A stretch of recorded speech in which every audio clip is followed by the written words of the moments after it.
Hello student, तो आज हम पढ़ेंगे class 9th maths chapter 4 exploring algebraic identities. ठीक है, चैप्टर 4 है exploring algebraic identities. Teach maths with Himani, exercise 4.1। ठीक है, तो इसमें क्या करना है, क्वेश्चन नंबर फर्स्ट हमारे पास है using the identity a plus B whole square is equals to A square plus 2ab plus B square expand the following. हमें क्या करना है, ये जो आइडेंटिटी हमें गिवन है, इस आइडेंटिटी का यूज़ करके ये वाले जो क्वेश्चन है इनको एक्सपेंड करना। ठीक है, क्वेश्चन नंबर सेकंड हम इसी का फर्स्ट का सेकंड पार्ट करेंगे। सेकंड पार्ट में क्या है, 7/5 x plus 3/2 y whole square. ठीक, इसको हमें सॉल्व करना है। तो क्या करेंगे हम, ये हमने जो इक्वेशन ली थी इसी में पुट करना पड़ेगा। तो हम क्या करेंगे, a plus B whole square is equals to A square plus 2ab plus B square, है ना। ये हम जानते हैं, वी नो दैट।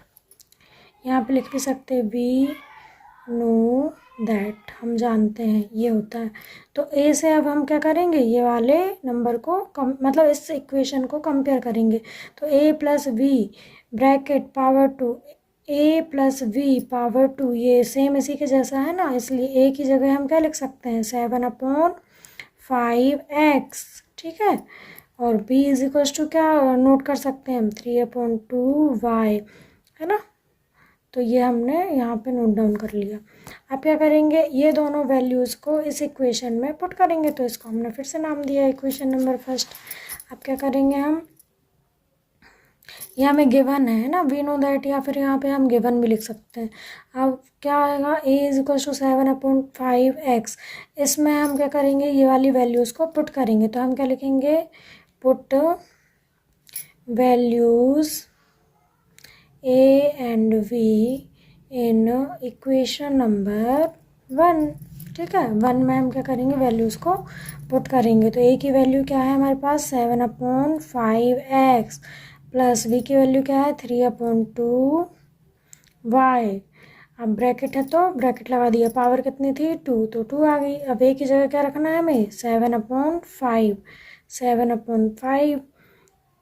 और साथ में क्या है हमारा x भी है ना, 7/5x पावर 2, पूरे में ब्रैकेट लगेगा।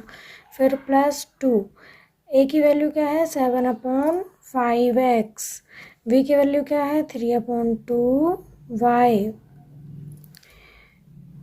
प्लस v की वैल्यू क्या है, 3/2, y की जगह क्या लिखेंगे, y है ना, b की पावर कितनी है 2, तो 2 पावर आ जाएगी। ठीक है, अब इसको हम आगे सॉल्व करेंगे, यहाँ करेंगे, है ना। तो यहाँ देखो 7/5x स्क्वायर, है ना, तो मतलब कि 7/5x को हमको कितना टाइम लिखना पड़ेगा, पावर 2 है तो 2 टाइम 7/5x, ऐसे ही 7/5x प्लस, अब 2 7 ये सब क्या है, मल्टीप्लाई में है ना। तो हम इसको फिर से लिख लेते हैं, 2 × 7/5x × 3/2y, फिर प्लस, है ना, ये वाला प्लस, फिर 3/2y की पावर कितनी है 2 है, तो इसको भी हमें कितने टाइम लिखना पड़ेगा, 2 टाइम। तो 3/2y × 3/2y। ठीक है, अब क्या करेंगे, 7 7 ज़ा 49, 7 का 7 में मल्टीप्लाई हुआ, कोफिशिएंट का कोफिशिएंट में होता है ना, 7 7 ज़ा 49, 5 5 ज़ा 25, x यहाँ भी है यहाँ भी है, दोनों की पावर क्या है, सेम है, तो दोनों की पावर क्या हो जाएगी, ऐड। तो x पावर कितनी हो जाएगी, 1 + 1 2, फिर प्लस, अब यहाँ देखो 2 × 7/5 x मल्टीप्लाई 3/5 ये सब क्या है, मल्टीप्लाई में है, मतलब ये वाली डिजिट आपस में सॉल्व हो सकती हैं, इसलिए 2 के डिवाइड में कुछ नहीं, मतलब क्या है 1 है, तो 2 कहाँ पे है हमारा, ऊपर है, और ये वाला 2 कहाँ है, डिवाइड में है, तो इस वाले, है ना, ये वाला 2 कहाँ है, ऊपर है, ये वाला 2 कहाँ है, नीचे है, तो इन दोनों को हम कैंसिल कर सकते हैं। तो 2 1 ज़ा 2, 2 1 ज़ा 2।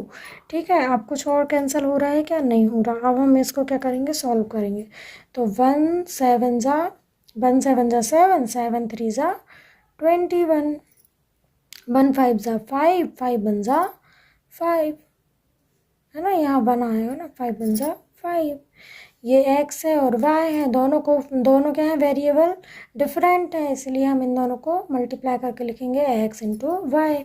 फिर यहाँ पे देखो 3 इंटू 3, दोनों के बीच में मल्टीप्लाई, 3 इंटू 3, 3 3 ज़ा 9, डिवाइड है तो डिवाइड, 2 2 ज़ा 4, y और y दोनों जगह है, y की पावर क्या है, सेम है, 1 है, तो 1 और 1 कितनी हो गई पावर, y की पावर 2। ये हमारा आंसर आ गया। ठीक है, अब हमें क्वेश्चन